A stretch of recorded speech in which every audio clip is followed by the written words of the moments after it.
Allahumma barik wa sallim nahmadu nusalli ala rasulil karim amma ba'.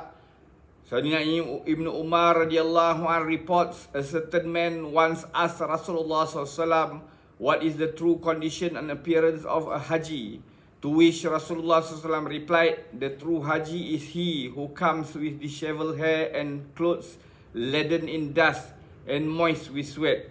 Then another inquired, O Rasulullah SAW, which Hajj is most significant? Rasulullah SAW replied, the best Hajj is that in which the voice is loudly raised, repeatedly reading the labbaik and the excessive shedding of the blood of the sacrificial animals. Ibn Umar radiyallahu anhu reports that a certain man once asked Rasulullah SAW what is the true condition and appearance of Haji, to which Rasulullah SAW replied, the true Haji is he who comes with disheveled hair and clothes laden in dust and moist with sweat.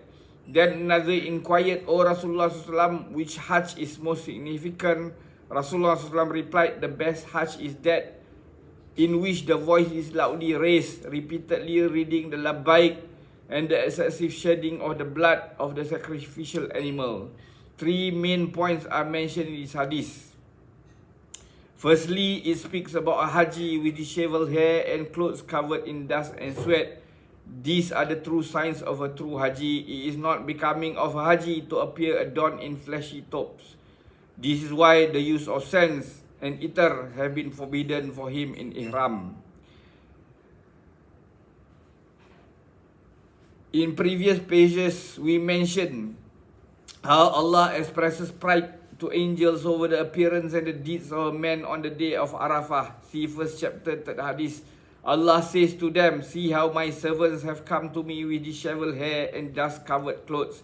Secondly, we have in this hadith, they are reciting the labbaik aloud. In another hadith, Rasulullah SAW said, Jibreel salam came to me and said, Allah has commanded that you instruct your companions to recite the labbaik in loud voices, because it is indeed the symbol of Hajj. And then according to another hadith, Jibreel salam asked Rasulullah SAW to shout labbaik aloud because it is the symbol of Hajj. In Hadith 6 of chapter 1, we have related that when a person recites the labbaik, then every stone and tree and all the earth utters the same. One hadith reads, when Musa a.s. used to recite labbaik, then Allah replied, labbaik, O Musa. Thirdly, the hadith under discussion mentions the slaughter of the qurbani, that is the sacrificial animal. Qurbani in itself is a worship of Allah. Rasulullah SAW himself slaughtered 100 camels during his Hajj. Rasulullah SAW said, to offer an animal as sacrifice for Allah is the sunnah of Ibrahim a.s. and for every hair of the sacrificed animal brings a reward of one good deed for the one who offers it in sacrifice. He also said, when a person slaughters a qurbani animal, he is forgiven at the fall of the first drop of the blood.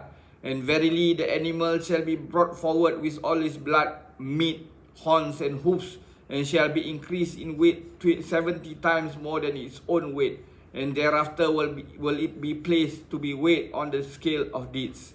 May Allah give us tawfiq to put all this into practice and convey to others. Subhanallah bihamdi, subhanakallahumma bihamdika, asyhadu an la ilaha anta astaghfiruka wa atubu ilaik. Subhana rabbika rabbil izzati amma yasifun wa salamun alal mursalin walhamdulillahi rabbil alamin.